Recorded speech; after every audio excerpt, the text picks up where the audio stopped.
നമസ്കാരം. കേരള ടൈംസ് വാർത്തകളിലേക്ക് സ്വാഗതം. തീർത്ഥാടകരുടെ കാത്തിരിപ്പ് കേന്ദ്രം തെരുവിന്റെ താവളമാകുമ്പോൾ സുരക്ഷിതത്വം നഷ്ടപ്പെട്ട് ഗുരുവായൂർ KSRTC ബസ് സ്റ്റേഷൻ. ദിനംപ്രതി 10,000-കണക്കിന് ഭക്തരും യാത്രക്കാരും ഒഴുകിയെത്തുന്ന ഗുരുവായൂരിലെ ഏറ്റവും പ്രധാനപ്പെട്ട കേന്ദ്രങ്ങളിൽ ഒന്നാണ് KSRTC ബസ് സ്റ്റേഷൻ. എന്നാൽ നേരം ഇരുട്ടി വെളുക്കുമ്പോൾ ഈ പൊതു ഇടം മാറുകയായി.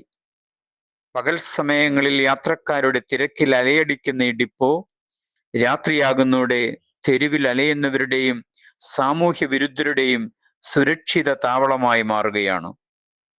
രാത്രികാലങ്ങളിൽ ദൂരദേശങ്ങളിൽ നിന്നെത്തുന്ന തീർത്ഥാടകരും യാത്രക്കാരും ഭയത്തോടെയും അറപ്പോടെയുമാണ് ഇപ്പോൾ ഈ ബസ് സ്റ്റാൻഡിലെ ആശ്രയിക്കുന്നത്. രാത്രിയായാൽ സ്റ്റാൻഡിന്റെ പ്രധാന ഭാഗങ്ങളെല്ലാം ചിലർ സംഘമായി കൈയടക്കുകയാണ്. ഇവിടെ എത്തുന്ന പലരും പ്രാഥമിക കൃത്യങ്ങൾ പോലും ബസ് സ്റ്റാൻഡ് പരിസരത്ത് തന്നെ നിർവഹിക്കുന്നതാണ് യാത്രക്കാരെയും ജീവനക്കാരെയും ഒരുപോലെ വലയ്ക്കുന്നത്.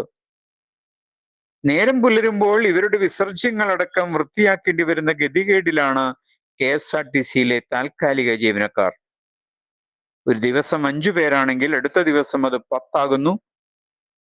എന്തെങ്കിലും അനിഷ്ട സംഭവങ്ങൾ ഉണ്ടായതിനു ശേഷം മാത്രം കണ്ണു തുറക്കുന്ന രീതി മാറ്റി ബന്ധപ്പെട്ട അധികൃതർ അടിയന്തിരമായി ഈ പ്രശ്നത്തിന് പരിഹാരം കാണണമെന്നും വാർഡ് കൗൺസിലർ PM കൃഷ്ണപ്രിയ ആവശ്യപ്പെട്ടു.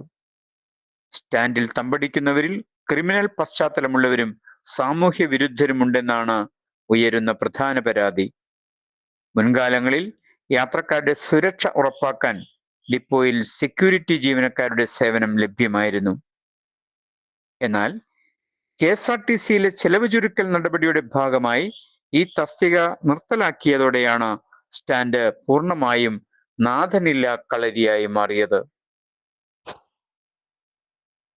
തൃശൂരിൽ ആരംഭിച്ച ഓൺലൈൻ പ്രസ് ക്ലബിൽ പത്രസമ്മേളനം വിളിക്കുന്നതിനായി 9847358919 എന്ന നമ്പറിൽ ബന്ധപ്പെടുക.